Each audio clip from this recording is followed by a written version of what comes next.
सगळ्यांना आपत्ती म्हणजे काय हे माहिती आहे का? हो. आपत्ती म्हणजे काय? संकट येणे. अजून भूकंप. संकट कसं येतं ते ठरवून येतं का? नाही. अचानक येणारं संकट म्हणजे आपत्ती. मग आपल्याला अशी कोणती कोणती आपत्ती तुम्हाला माहिती आहे की ती अचानक येते? पूर, ज्वालामुखी ज्वालामुखी, येणे, पूर येणे, सुनामी सुनामी येणे, अजून ढगफुटी. एकदम बरोबर. आणि मग अशा वेळेस काय होतं? पूर येतो. पूर येतो म्हणजे काय होतं? सगळी घरं कशाखाली जातात? पाण्याखाली जातात. आणि मग खूप सारी जीवितहानी आणि कोणती? वित्तहानी. वित्त म्हणजे काय? वित्त हा शब्दाचा अर्थ काय आहे? वित्त म्हणजे पैसा. वित्त म्हणजे पैशाचं नुकसान होतं. आणि जीवितहानी म्हणजे काय?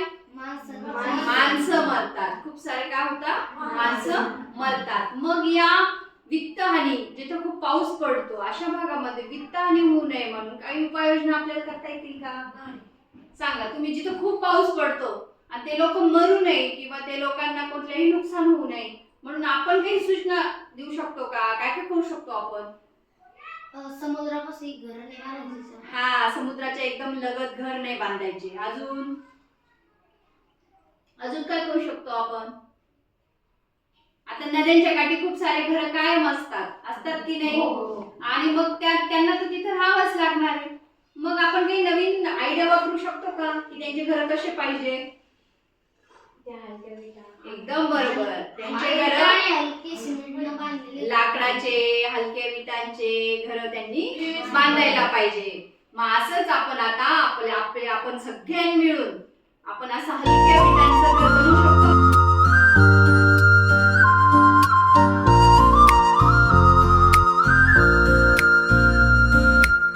सपनों को बस्ते में रख कर चले हम, उम्मीदों के पथ पर घर से चले हम सब।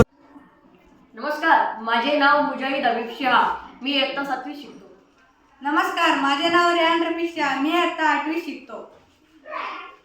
माझ्या शाळेचे नाव जिल्हा परिषद उच्च प्राथमिक शाळा सटाणा.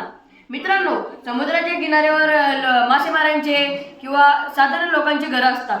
समुद्राचे पाणी वाढल्यामुळे त्या घरांचं नुकसान होतो किंवा त्या माणसांची जीवितहानी होऊ शकते. त्यामुळे आम्ही आपत्ती जापानीज टेक्नॉलॉजी वापरून हा घर बनवलेला आहे. या घराचं मुख्य या घराचे नाव आहे पाण्यावर तरंगणारे घर. या घराला आम्ही 3 सिमेंटचे अति हलके ब्लॉक्स लावलेले आहे आणि चौघीकडून PVC पाईप, म्हणजे किती पाण्याचा प्रवाह वाढला तरी तो घर पाण्यावर तरंगू शकेल आणि पाण्याचा प्रवाह कमी झाल्यावर तो घर त्याच्या जागेवर परत येईल. घर इकडे तिकडे होऊ नये म्हणून आम्ही हे पाईप लावलेले आहे. आता आम्ही हे साध्य करून दाखवणार आहे.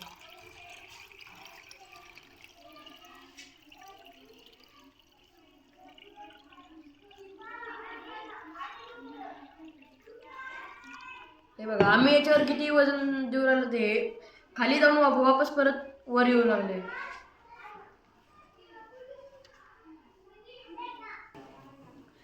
हे बघा मित्रांनो, हे पाण्यावर तरंगत आहे. खूप पाऊस पडणाऱ्या नदीच्या ठिकाणी आपण किनाऱ्यावर आपण हे घर बांधू शकतो, कारण की यामुळे माणसांची जीवितहानी होणार नाही आणि ते घरही तुटणार नाही. ज्या पद्धतीने हे घर वर येत आहे तसं हे नदीतलं पाणी खाली जमिनीत आटल्यावर हा घर वापस त्याच्या स्थितीवर परत येईल. धन्यवाद.